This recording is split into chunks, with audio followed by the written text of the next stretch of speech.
Olá, tudo bem? Hoje eu vou falar um pouquinho mais sobre prótese de silicone. Temos dois modelos aqui, tá? E eu vou falar um pouco a diferença entre eles. Bom, em primeiro lugar, que as pacientes que chegam no meu consultório, normalmente elas já vêm com volume pré-determinado. Então eu vou dar o exemplo, eu quero prótese de 300 ml, eu quero prótese de 250 ml, eu quero de 400 ml. Será que isso é o fundamental?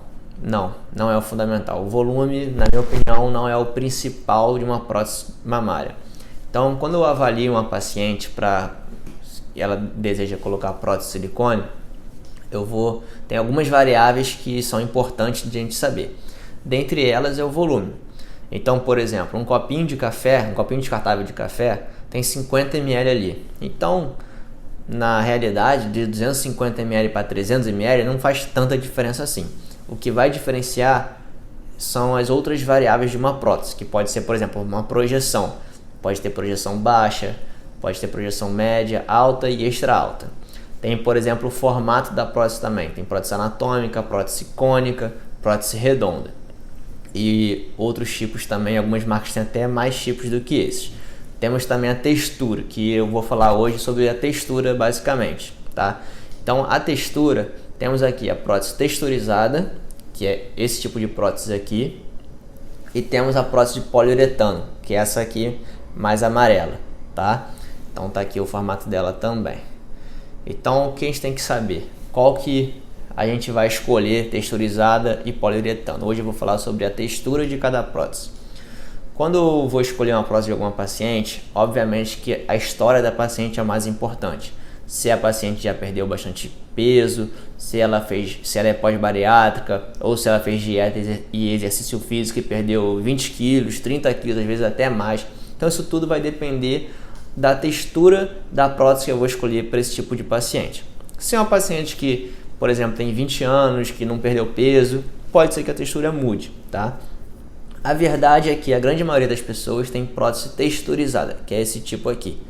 Mas na minha opinião, eu sempre tento colocar, ou sempre priorizo, melhor dizendo, próteses poliuretanas. Por quê? Porque ela se adere melhor ao tecido.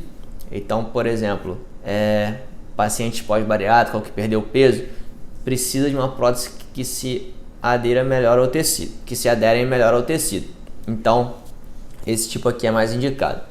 E, na minha opinião, que é o melhor de tudo, as próteses texturizadas, o grau de contratura capsular, que é uma das complicações de quem coloca prótese de silicone, que é uma das complicações que podem ter em quem coloca prótese de silicone, é a contratura capsular. Então, pacientes que colocam prótese texturizada, 5% das pacientes têm contratura capsular. E pacientes que colocam prótese de poliuretano, menor que 1% tem chance de ter uma contratura capsular. Então, obviamente que as taxas são baixas, mas a texturizada 5% e a poliuretano 1%, ou menor que 1%. Então, no meu dia a dia, na minha prática, e por preferência minha também, eu gosto mais das próteses poliuretano. Mas é obviamente que vai depender de paciente a paciente, coloco prótese texturizada sim, e vai depender da indicação do paciente e da anamnese, que é aquela conversa que tem durante a consulta, e o exame físico da paciente, tá? Esse vídeo aqui é mais para dar uma dica e mais para mostrar para vocês um pouco da diferença entre elas. A diferença é que a poliuretano se adere melhor ao tecido e o grau de contratura capsular é menor. É basicamente o resumo desse vídeo aqui. Espero ter ajudado, espero ter gostado desse vídeo. E se gostaram, se inscreva aqui nesse meu canal no YouTube e dá um like aí, dá uma curtida. Até mais!